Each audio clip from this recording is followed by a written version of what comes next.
بیا با یه سوال شروع کنیم که خب شاید کل نگاهتون رو به خیلی چیزا عوض کنه. فرض کنید متون مقدس نه وحی الهی بلکه یه جور نمیدونم قرارداد اجتماعی باستانی باشن که با کد و رمز نوشته شدن. چی میشه اگه بفهمیم ریشه دین نه در آسمان که کاملا در تاریخ زمینی و انسانی ما پنهان شده؟ امروز میخوایم دقیقاً همین موضوع رو با بررسی نظریات فوق‌العاده رادیکال یه متفکر ترک به اسم صفا کاچماز باز کنیم. دقیقاً و قراره با روشی که خود کاچماز بهش میگه شیوه نوین خوانش به این متون نگاه کنیم. منابعی هم که برای این بحث امروز داریم همه از نوشته‌ها و مصاحبه‌های خودشه. پس ما اینجا با این متون مثل یک متن اعتقادی برخورد نمی‌کنیم، بلکه مثل یک باستانشناس که یک کتیبه قدیمی پیدا کرده می‌خوایم رمزگشاییشون کنیم تا بفهمیم چه قراردادهای اجتماعی فراموش شده‌ای تو دلشون پنهان شده. و شاه کلید این رمزگشایی یه مفهومی که کاچماز بهش میگه کد سومر اکد. انگار یه جور سیستم عامله که تمام اسطوره ها و باورهای بعدی روی اون نوشته شدن. درسته؟ کاملا درسته. کاچماز این نگاه رو آتئیسم علمی مدرن اسم گذاری میکنه که البته هدفش انکار ساده خدا نیست، بیشتر شبیه یه جور باستانشناسی فکره. میخواد ببینه ایده خدا از دل کدوم نیازهای اجتماعی، کدوم ترسها و توافقهای انسانی بیرون اومده. یه جمله کلیدی داره که به نظرم اصل حرفش رو خلاصه میکنه: جستجوی خدا به یادآوران انسان است از خودش. یعنی صدای خدا در واقع صدای اجداد ماست؟ بله دقیقاً. خب پس بیا این سیستم عامل رو باز کنیم. این کد، این 0 و 1 های دنیای باستان دقیقاً چی بودن؟ اساس این کد روی یه دو قطبی خیلی قدرتمند بین دو تا تمدن اصلی بین النهرین بنا شده. از یه طرف سومری ها رو داریم، اونا در جنوب رود فرات زندگی میکردن، کشاورز و یکجانشین بودن. توی این سیستم کدگذاری سومری ها با مفاهیمی مثل زمین، پایین، راست، شب و رنگ سیاه شناخته میشن. سیاه؟ جالبه. بله خیلی جالبه که خودشون هم به خودشون میگفتن سیاه سران. اونا نماد مشروعیت و ساختار جا افتاده هستن. و قطب مخالفشون کیا بودن؟ قطب مخالف اکادی ها بودن. در شمال فرات عمدتاً چوپان و نیمه کوچنشین. کدای اونا دقیقاً برعکسه: آسمان، بالا، چپ، روز و رنگ سفید. آها، پس اکادی ها همیشه نماد یه نظم جایگزین یا یه قدرت جدید هستند؟ دقیقاً، یه نیروی مهاجم یا یه قدرت نوظهور. یک لحظه صبر کن. اینجا همون جاییه که همه چیز تکان دهنده میشه.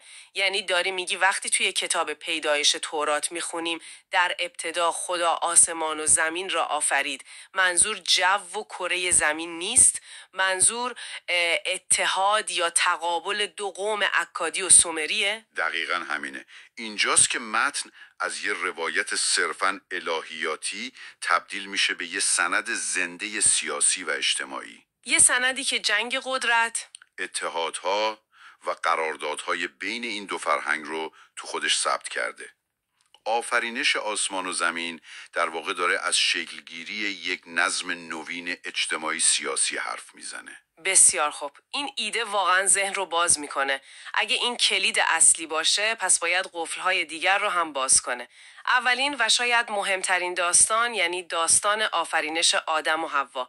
اگه با این عینک بهش نگاه کنیم چی میبینیم؟ چیزی که کاچماز نشون میده اینه که ما اصلا با یک داستان آفرینش یک پارچه روبرو نیستیم، بلکه دو تا روایت کاملا متفاوت که هر کدوم مال یکی از این فرهنگ هاست هوشمندانه توی هم بافته شدن.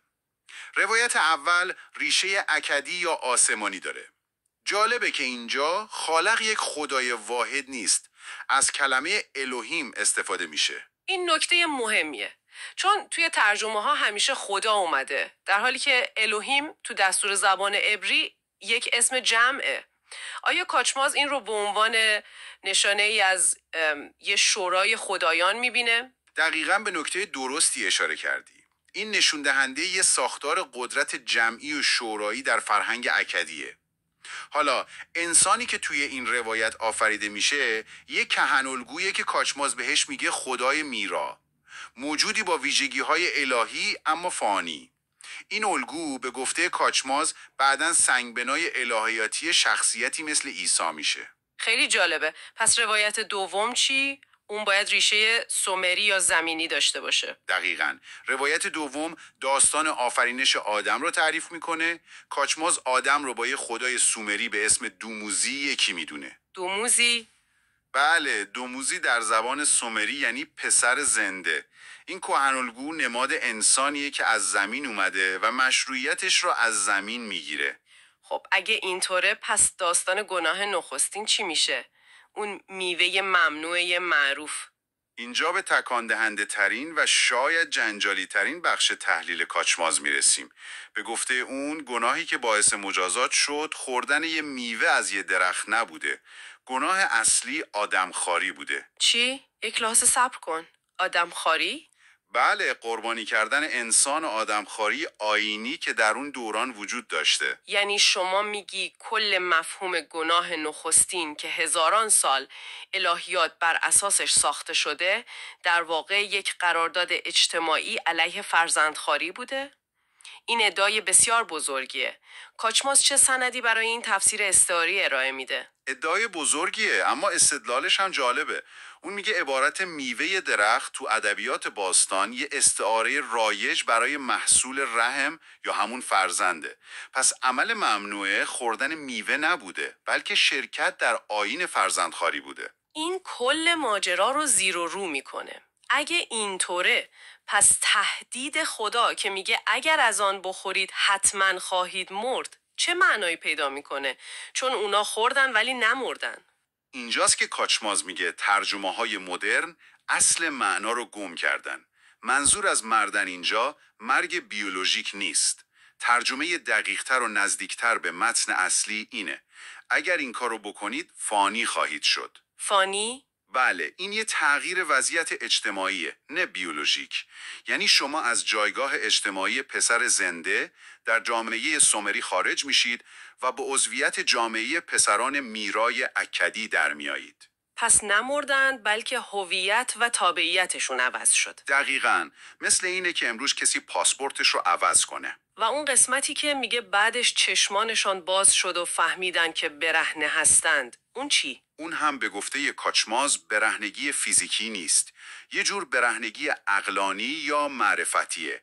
چشمانشان باز شد یعنی به سطح جدیدی از آگاهی رسیدن. فهمیدن که کارشون اشتباه بوده و نسبت به جهل و سنت پیشین خودشون آگاه شدن. انگار یه پرده از جلوی چشمشون کنار رفته. این تحلیل ها نه فقط داستان ها رو بازنویسی میکنه بلکه انگار داره کل خط زمانی تاریخ ادیان رو هم به هم میریزه. دقیقاً. و این یکی دیگه از نتایج رادیکال نظریه کاچومزه. اون از منظر انسانشناسی استدلال میکنه که ساختار اجتماعی که پشت الهیات مسیحیت قرار داره، یعنی همون الگوی اکدی، پسر میرا، از نظر ساختاری ابتدایی تر و ساده تره و در نتیجه باید قدیمی تر از ساختار اجتماعی یهودیت باشه. چطور ممکنه؟ یعنی میگی ساختار اجتماعی مسیحیت از یهودیت قدیمی تره؟ این برخلاف تمام چیزهایی که ما همیشه خوندیم و شنیدیم. میدونم عجیب به نظر میرسه، اما استدلال کاشومز تاریخی نیست، انسان شناختیه. اون میگه مفهوم پسر ارشد و قوانین پیچیده ارث و جانشینی محصول یه جامعه کشاورزی یک جانشین و پیشرفته تره، یعنی جامعه سومری. آها، درسته. اما مفهوم پسر یگانه یا پسر میرا که یک جانشینی معنوی و کاریزماتیک رو نشون میده، بیشتر به ساختارهای اجتماعی ساده‌تر و شاید کوچ‌نشین مثل اکادی ها میخوره. بیا تفاوت‌های کلیدی بین الگوی عیسی که اکادیه و الگوی اسرائیل که سومریه رو کنار هم بذاریم تا موضوع روشن‌تر بشه. حتما این قسمت خیلی مهمه. اول از جایگاه شروع کنیم. عیسی پسر یگانه خداست. این یکتایی یه مفهوم روحانیه، اما اسرائیل پسر نخست زاده یا ارشد خداست. این یه اولویت قانونی در ارث و جایگاه رو نشون میده. کاملا متفاوته. دوم، منشأ اونهاست. عیسی به عنوان پسر میرا از آسمان میاد. این همون کد اکادیه. در مقابل آدم و در ادامه نسلش یعنی اسرائیل پسر زنده است که از زمین و خاک میاد. این هم کد سومریه. پس اون دو قطبی آسمان و زمین که اول بحث گفتیم اینجا هم به شکل نمادین توی هویت این دوتا فیگور اصلی تکرار میشه. دقیقاً. و این به مقصد اونها هم کشیده میشه.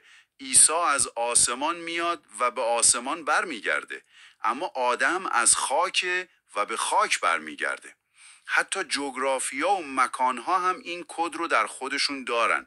مثلا بیت لحم محل تولد عیسی یعنی خانه نان، یا به تعبیر کاچماز خانه میرایان. خانه میرایان؟ بله، جایی که پسر میرای اکادی متولد میشه.